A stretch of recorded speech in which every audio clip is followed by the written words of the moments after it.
Pra você.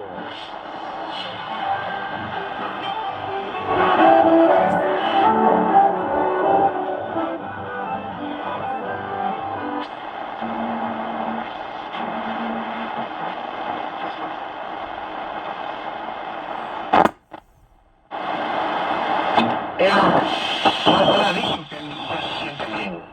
Claro, tienes que